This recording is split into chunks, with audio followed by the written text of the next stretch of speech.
Right, you are very welcome to Croke Park. I'm here with Paul Mescal, star of Gladiator II.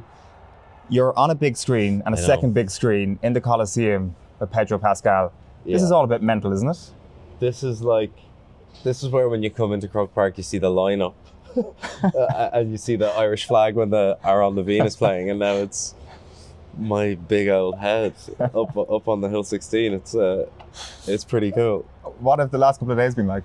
It's been amazing. Yeah. It's definitely been the highlight of the tour so far, and it'll be hard bet. Yeah. I think, to be honest, it's been really, really special. Like, I've had lots of family around, and it sounds like romantic, but there is something about taking any film home, but a film of this size is amazing. So we did a slot on the show called You Had to Be There. You had to be there. Get people to recount their favourite sports memories, either as a participant or as a spectator. You've done a good bit of both during your life, and we generally go for 5, but there's an open list for you today. Yeah. If we had to ask for your first moment on a You Had to Be There as a spectator or as a participant, where would you want to bring us? My first ever one. Or the one that comes to mind The first? one that comes to mind first was the 2009 Grand Slam. I wasn't there, but I remember we watched it because the country went, do you remember, it went absolutely. I remember watching it in the GAA club, and I was 13, and the place was absolutely packed. And when O'Gara put it through, the place went, and then waiting for Eoin. Yeah. When he had the kick from the halfway line, and then it just dropping into, that was a big day. Was rugby a big part of your... Rugby was kind of, up until a point, it was, because I got into Gaelic football actually very late. I was like, hurling and rugby were the main things, and then being from Kildare, hurling's kind of, it's a tricky thing to kind of keep up. So I got into Gaelic football at 13 and played Fela, and then the competition of football in Kildare was just more competitive. And then at kind of 15, 16, I had to make a choice between Gaelic football and rugby, but I absolutely love both. Where do you play in rugby? Or where did you play? I used to play out half or first centre. And then, I wasn't so much a kicking out half. Right. But that's the cornerback in me. So I just run the ball a good bit from out half. Yeah. So that's the fun part. Yeah, of it, that's really. the No fun pressure. part. Yeah. None of that kicking shite. You say the cornerback in you. Were you not a centre back in football? I was cornerback and centre back. Right. Cornerback when I was playing up, and then to be fair, I was mostly a centre back. But right.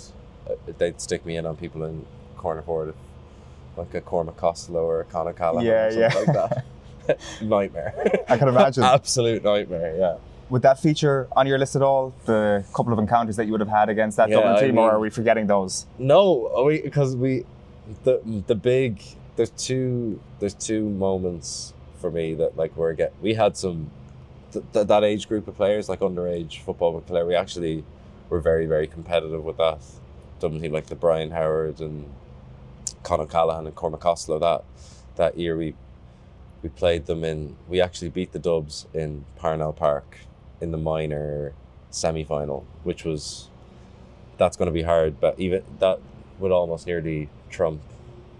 We won a Leinster minor title here in 2014. Thank you. 2014, but we played like a boiling hot day in Parnell Park, and we just, everything we just played extraordinarily well, and to beat the Dubs in their home ground was pretty special. And then we went on to win the Leinster and then got knocked out by Roscommon in the All-Ireland quarter-final. Right. Devastating. That sticks. That's forever going to be. We just didn't show up. Really? We just did not. We were just, that feeling when you're playing and everybody just retreated.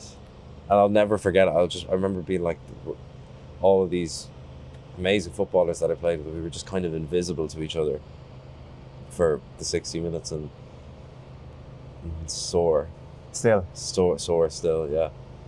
I don't know what it was. I think it was just the fact that we hadn't won a Leinster title in a long time and we'd beaten the Dubs, and maybe there was a psychological thing of going like that was the victory of some sorts, and it just that I think we left like.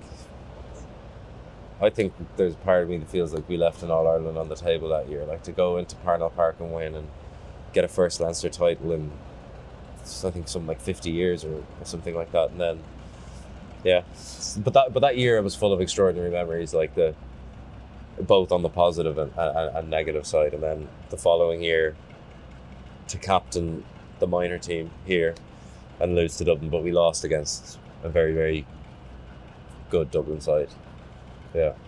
Because we always talk to sports people and they always make the same remark that the losses are things that they remember more than the victories. And I know that you're probably going to be asked, and you have been asked a lot about like parallels between performing on the pitch, performing on screen. Yeah. What about heartbreak in your industry? It doesn't seem, it seems that it's quite... That's a great question, yeah. It seems quite unique to sport. It's not the same. Yeah. It's not the same. I don't know why that is, but I think with sport, and say you're auditioning for a role, the level of investment is totally different, because your investment in sport requires months and months and months of running figure eights in the winter. And when you're auditioning for a role, you're spending a lot of considered time, but it's 2-3 weeks, say max, if you're preparing for an audition. That can be really sore to take, but another audition will come in the next week or 2 weeks, whereas the championship is building up to like 60 minutes in May, June, and you're thinking about it from November. It's sore. And it's minor. You don't get that season back. And I knew kind of when I was getting into drama school that I kind of been brought into the senior panel setup, but I knew that for like the kind of pre-season of one season, and I was like, as much as I would love to give this a crack, the two worlds don't line up, unfortunately. Well, not unfortunately, because I think done all right. Yeah, but I would love to have at a certain point played senior football for my county. I got to play senior football for my club, but you've got to weigh up. They just don't line up, unfortunately. The latter of those two things surely isn't a fanciful thing to think about at some stage. There's 40-something-year-olds playing club football in Kildare. I'm smoking too much. I'd have to get myself into good nick. Junior B then. Junior B, yeah. Go out and throw myself around. Yeah. Have you felt that acute sense of heartbreak in your career yet as an actor? That you felt that day here? No, I haven't felt that.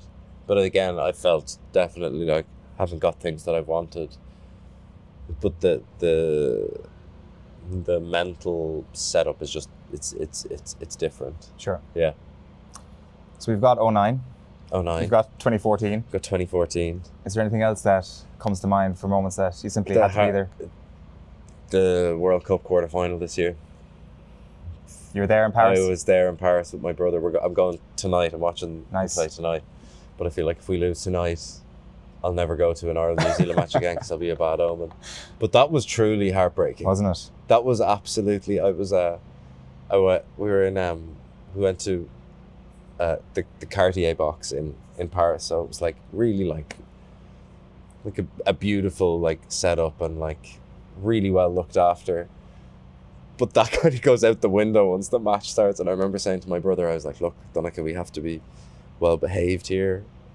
And then I was the person like cursing and there was like videos taken of me at the match, like trying to be like in a work mindset, but just literally I felt like I'd been hit by a bus. Like me and my brother sat in the car coming back in Paris, and we were like, you're like with your brother in Paris, but we didn't speak for an hour.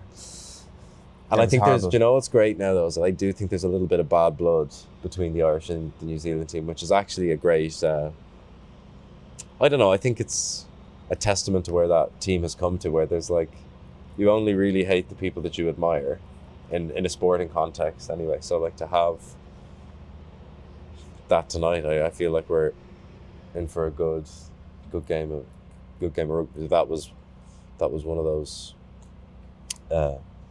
once did you have to be there? Were you at that one? I was. It was devastating. Like I'm kind of the same as you. The GAA defeats for as a Kerry man sting me the most. I mean, yeah, but you have a good few like victories. Like think about being a Kildare man. I remember going to the All Ireland semi-final when we were beaten by Down.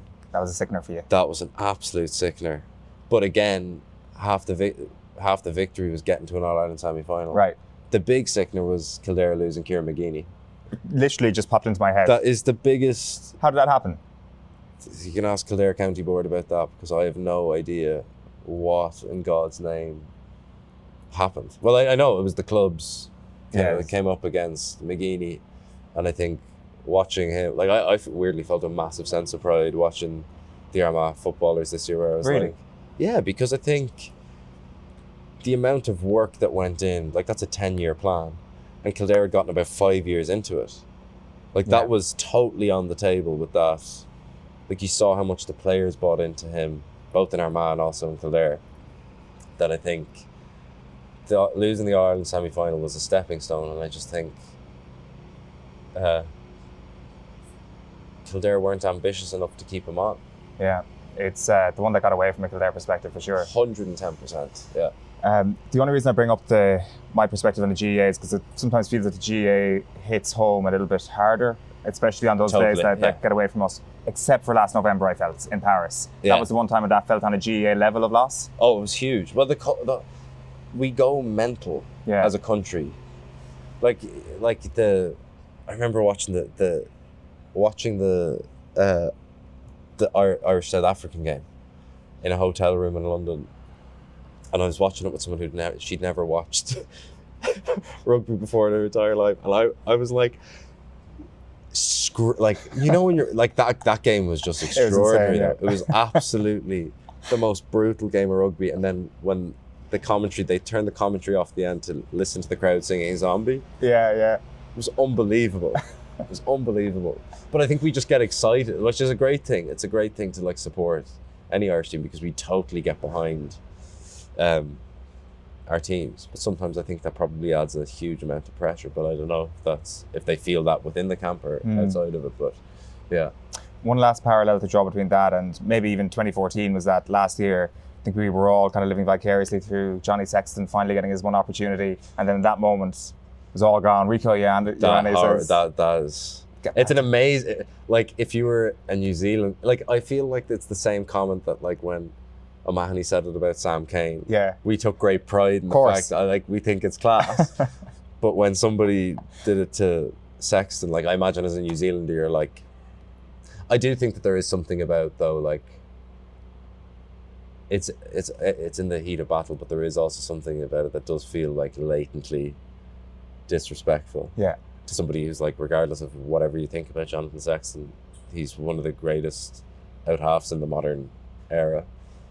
But I do like that it's contributed to a good bit of bad blood between the two teams. There's a movie in that. There's a movie in that. I played out half before, so I could do Sexton. Any one last sporting memory you want to bring us, Paul, before we wrap up?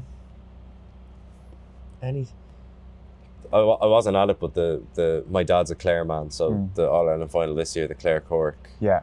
I wasn't at it, but that was unbelievable. The hurling in the last 5-6 years has just been, I think, on a different level to the football. Outrageous. Yeah. Just one final question: how are you coping with all of this? How do you kind of put this into perspective for yourself? You come home to this massive fanfare, which I assume is quite warm. This is a really warm version of I think I'm doing all right. Yeah. I think the narrative in my head has changed from it kind of being something that I remember being quite open about it, and when normal people came out being like, I'm finding bits of it tough, and of course I find bits of this tough, but I've learned I'm figuring out an avenue through it. I think, which is good. Good. Thank God.